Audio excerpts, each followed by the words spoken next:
Namaste, sir. Namaste. You have written about Babaji in your book Wisdom of the Mountains, Part 1. So, my question to you is, have you personally met Babaji? It's a very interesting question. Uh, Basically, nobody has asked me this question in the last so many years. We need to understand, actually, to answer this question, we need to understand what Babaji is first. But anyway, my direct answer to you is whosoever, whosoever awakens to one's presence of consciousness experiences Babaji. Experiencing Babaji means meeting Babaji. How is it then that people claim to have seen and met Babaji? Well, that's a different question again. You see, in the world that we live, we see we see two things here. One is the matter like things, the material things, and something that is very not material like, which is energy. Okay. Now, according to the observer's effect in physics, quantum physics, if one looks at a photon or an electron, it tends to become a particle. If he takes away his observation from the photon or the electron, it becomes a wave. Are you understanding? It's slightly complicated, but what you look at gathers mass. If you take away your process of observing it, it becomes a wave. Now, in the world that we live in, as it has these two dimensions, the objective and the subjective, the saguna and the nirguna, in reality, everything is nirguna, which has no qualities as such, it is pure energy. But if you want to experience something saguna, something objective, then there is such an arrangement in the brain that either you experience that as the particles gather mass, or in your dream, or in an hypnagogic state as such, where the experience is absolutely real. Now, people who claim to have seen and met Babaji, we really don't know. We really don't know in which state of consciousness have they actually had the encounter with this realm called Babaji. Are you understanding? So it mainly depends on that. Because many a time people ask, where does Babaji stay? Where does Babaji live? And I just saw a video the other day where a gentleman was telling them that Babaji lives in the Himalayas. And that Babaji doesn't live in any specific part of the Himalayas, but he is spread all over Himalayas. It's fine. It is your perception or your conviction. If you just realize, when you were a small child and then you go to some village, if you are taken to a village with your by your parents, and then those small friends of the village tell you that there is a big mansion there and there is a ghost there. And then, if you want to see the ghost, I'll take you there. So, you all children plan to go and see the ghost. And I don't know if you have done any of these experiments.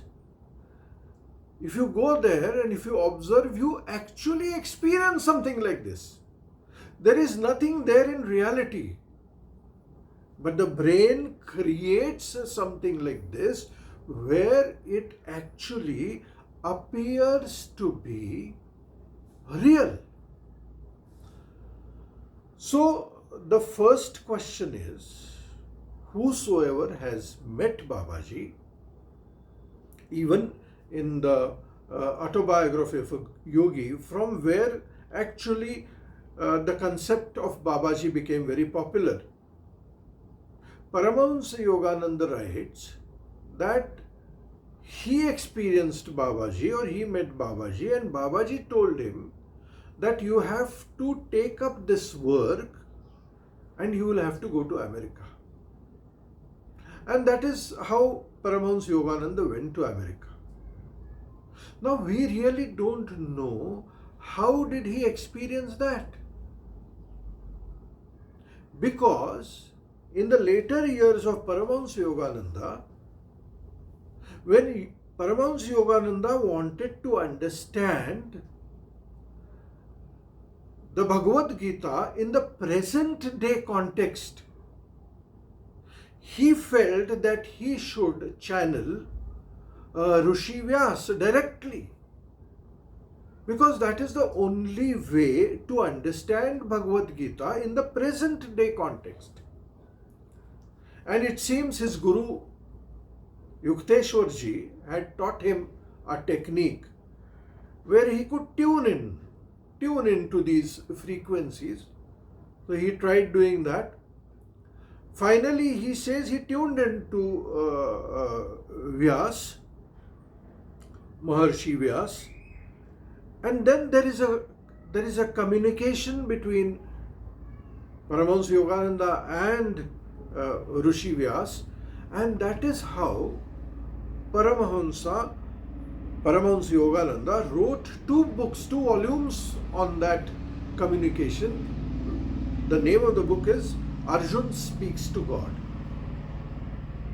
Now, if Paramahansa Yogananda had the acumen, had the capacity to tune into a frequency which is higher in nature, such as Maharshi Vyas, there is a chance that Paramahansa Yogananda also tuned in to a higher frequency that we call Babaji. That is number 2. You have any other question on this? Yes. I want to know, is there a way to connect to Babaji? Now, before answering this question, I would like to tell you that Babaji or any such supernatural being or concept can be experienced in 2 ways, as I told you. One is the Saguna way, the objective way, the material way. People want to experience Babaji in the material way.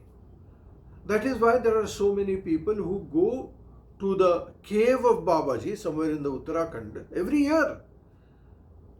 Probably they want to believe that Babaji sits in that cave, lives in that cave. But in reality, Babaji lives in a cave, but in the cave of your heart, in the form of the presence of being. So, to answer this question, we again need to understand the word Babaji itself. What does Baba mean?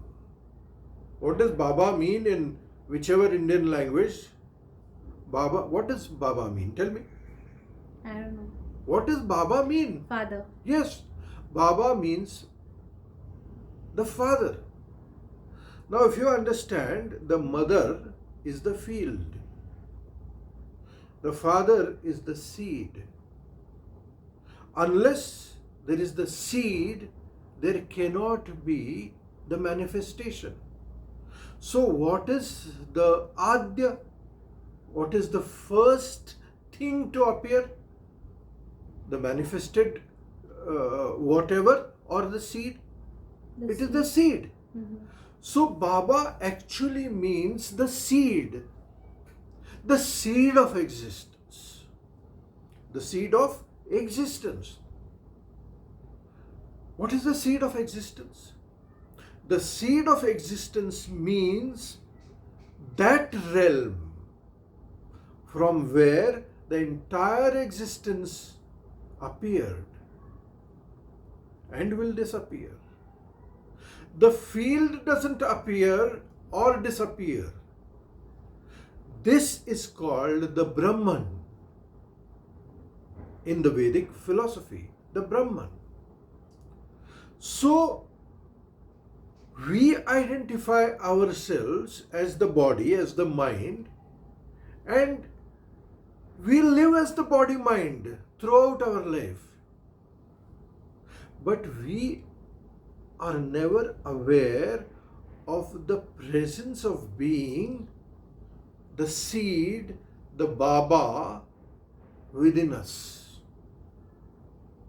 So, Babaji actually means the presence of being. The entire Vedanta points at how to experience that impersonal consciousness, that Brahma Swarup, which you in reality are. But you think you are the body mind. Fine, that's all right when we are living in a materialistic, pragmatic world. But spirituality says that though you are the body mind, at your core, at your Baba, you are the impersonal consciousness of existence. From where existence has appeared, and existence will disappear, but you will be there because you are immortal, you are infinite, you are still, you are unchangeable, and you are complete. Tattvamasi. So, one who experiences the presence of being obviously tunes in to the frequency of Babaji. And that is the way you can connect to Babaji. Okay. How do you do that, but? How do you do that? Well, if I ask you a question, are you aware? What is your answer? Yes. How do you know that you are aware? I just know. Because you are aware, is it not? Yes. Are you aware? Yes. How do you know you are aware? Because I'm aware of being aware. Correct. That awareness, understand this very carefully, that awareness without any label of you being an individual, you being you, having a name, having a history, having a personality, having traits, different kind of traits, that awareness, before having any of these things, is the presence of being. So, to make it simpler, if you just sit quietly and keep your so-called identity to a side, what will remain? If I ask you, if you keep your identity to a side, what remains? Just the presence. What do you experience if you close your eyes? Stillness. What more do you experience? Pure awareness. Do you experience anything? No, just stillness. Just stillness. Now, who experiences that stillness? One who experiences that stillness is your impersonal consciousness or the presence of being. So, that is the shortest way to experience the presence of being. And one who starts abiding in the presence of being, do you understand the meaning of the word abiding? Yes. Abiding means one who starts being there, anchoring oneself in that presence of being. One lifts oneself from the body mind and establishes in a realm which is pure consciousness. Many a time, so many people get different kind of visions in this state. Even in the Patanjali Yoga Sutra, Rishi Patanjali says that if you can experience this state of pure consciousness, you will start experiencing so many paranormal things which he calls the siddhis. But all this is not the purpose. These will come and go. But you want to identify, you have to identify yourself with that which is absolutely pure, still, infinite, unchanging, which at the core you are. Tattvamasi. That is experiencing Tattvamasi. And that is experiencing the spectrum, the realm of Babaji. And I wanted you to understand this dimension of understanding and realizing Babaji. I'm sure with whatever explanation I have given you, you've got a new insight into understanding Babaji. Yes. You will contemplate on it, think over it, and you can come back to me in case you have any other questions about understanding the pure self that you are. Thank you so much. Thank you.